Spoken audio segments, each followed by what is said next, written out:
The stars above New Chicago Station were always beautiful this time of cycle. Quiet, silver, stretching out like whispers in the dark. But on this night, something different shimmered through the void. Something massive, something alive with purpose and weight. People would remember where they were when the silhouette first appeared. Sharp angles, glowing hull, and a soundless hum that didn't need to echo to be heard. It was the UNS Valkyrie, humanity's first dreadnought-class battleship, newly christened, fresh from dry dock and about to rewrite what the galaxy thought it knew about Earth. It wasn't just metal and engines, it was the first real message to the stars. Humanity wasn't just another race. They were here, and they would not be ignored. But let's rewind just for a second, because this story doesn't start in the black reaches of space. It begins on a city bus in South Atlanta. Midday. Nothing fancy. People packed in after work shifts, school, errands. One of them, 17-year-old Marcus Holloway, had just hopped on after his shift at the local repair depot.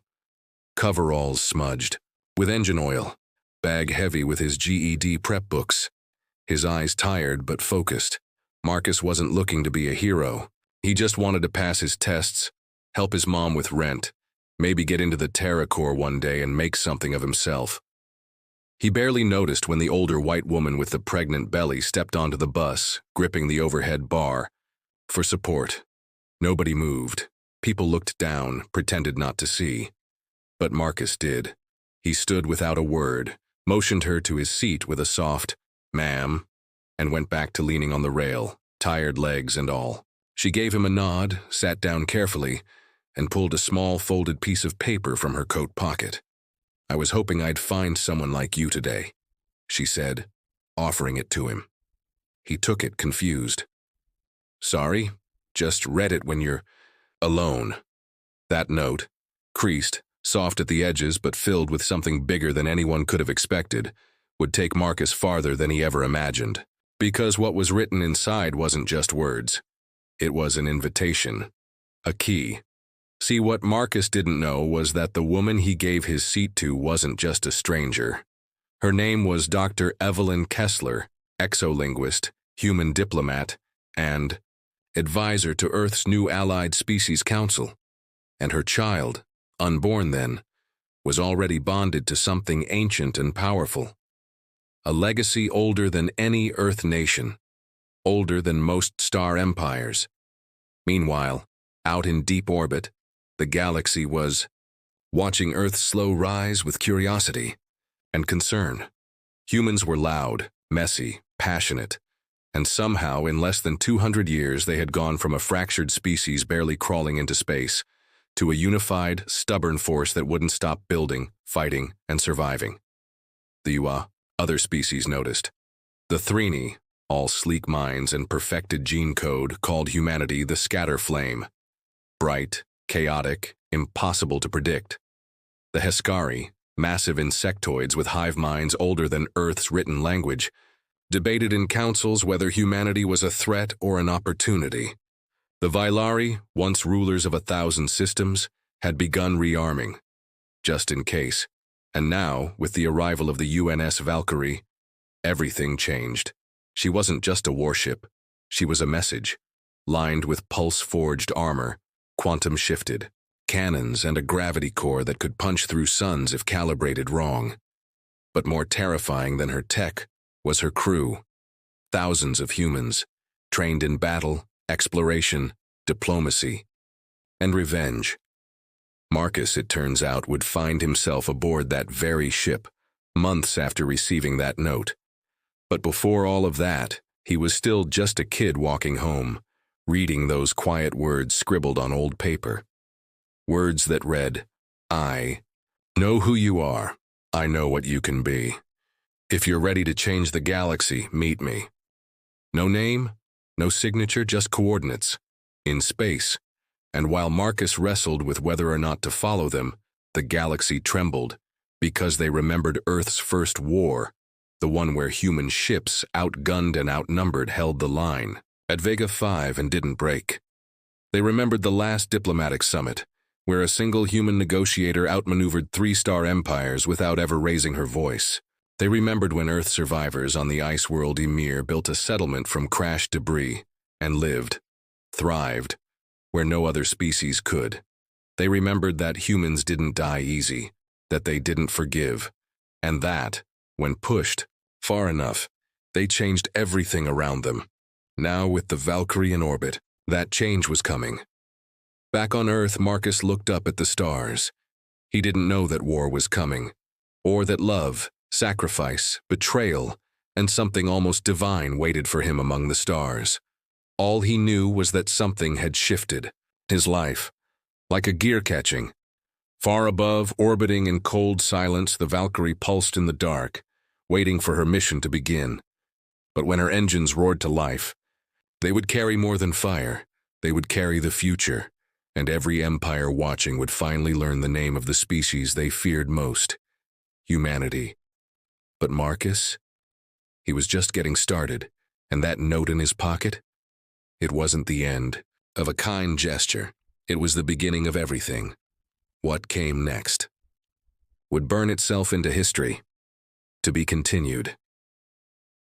Marcus held that note like it might disappear if he blinked too long. The wind had picked up on Edgewater Street, tugging at his hoodie and rustling the few leaves that hadn't given up the fight against winter. Streetlights buzzed overhead, casting long orange shadows on the cracked sidewalk as he walked the last few blocks home.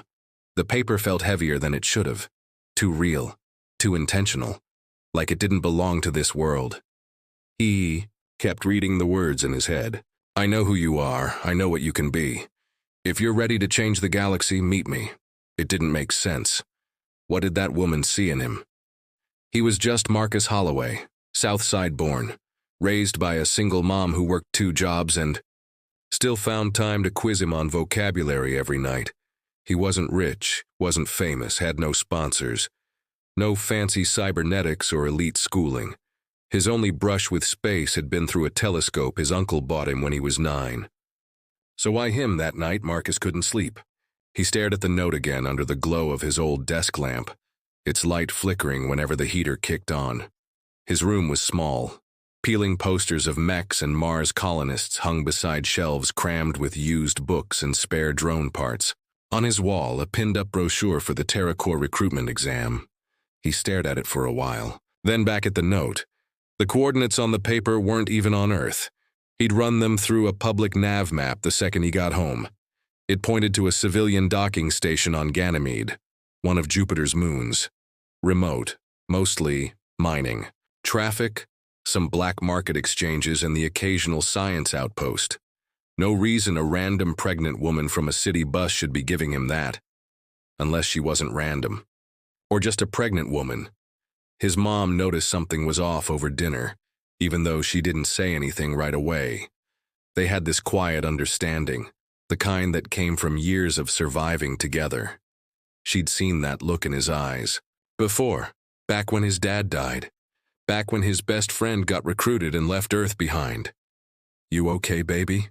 She asked finally, passing him the bowl of greens. Yeah, he said, lying without meaning to. Just thinking. She nodded, not pushing. You always are. He stared at her for a second, the worry lines around her mouth, the tired behind her smile. She didn't know. No one did. And somehow he couldn't tell her. Not yet. By morning, he'd made up his mind. He pawned an old repair tool set for credits, told his boss he was taking time off, and booked a civilian cargo shuttle headed for the outer belt. It wasn't glamorous, smelled like coolant and overripe food packs, but got him to orbit. From there, he caught a long-haul freighter to Ganymede, no questions asked. 12 days later, Marcus Holloway stood on Dock C-17, clutching a duffel bag and squinting through the synthetic sunlight bleeding through the ice dome overhead. The station felt old.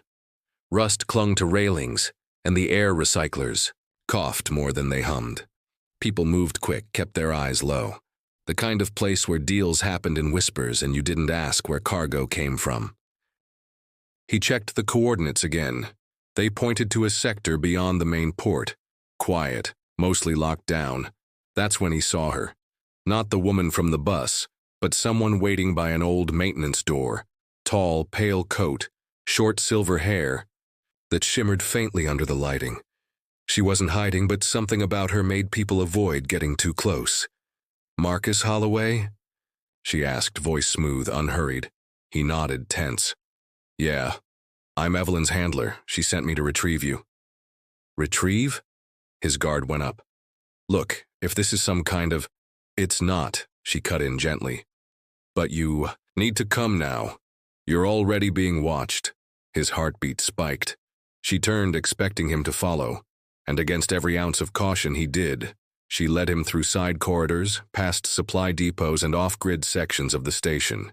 No signs, no security. Just long stretches of echoing footsteps and cold metal walls. Finally, they stopped outside a narrow hatch marked only with a barcode. She tapped a sequence on the panel and stepped aside as the door hissed open. Inside was a small chamber, empty except for a table. On it sat another note, folded, familiar. He reached for it slowly, eyes flicking to her. "She wrote that just before the launch," the woman said. "Launch of what?" "The Valkyrie." Marcus froze. She knew the timing would be close. The woman went on. "That you'd be old enough. That you'd have the instinct and the courage." He unfolded the note with shaking fingers. "If you're reading this, you made the right choice. This world is bigger than you think, and you are more important than they've led you to believe." Inside the envelope under this message is a biometric clearance chip.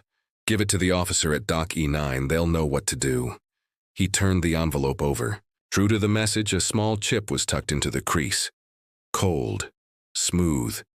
He stared at it like it might explode. "Why me?" he asked quietly. "What do I have that makes any of this make sense?" The woman tilted her head. "You have something. Most people don't. You notice things, you act on them, even when it costs you. That's just basic decency." She smiled. "To you, maybe. But out here, that's rare and powerful. That instinct to help, that changes wars." He didn't know what to say to that. He just pocketed the chip. Outside, on Dock E9, the Valkyrie was preparing for final crew induction. The ship loomed like a myth-given form. Sleek black hull, streaked with blues and silvers from its alloy plating. It didn't gleam like other ships. It absorbed light, drank it in, like it was always half in shadow, and far above in the conference. Halls of distant empires, whispers had already begun. The humans have built something. They're moving faster than expected. This Valkyrie, we don't know what she's capable of, but they would. And Marcus? He was about to step into the middle of it, except he didn't know yet that he wasn't the only one answering that note. All over the system, others were being pulled. 3 veterans, scientists, orphans, runaways, each with a piece of the puzzle, each marked by something unseen, something watching, and not all of them would survive what was coming.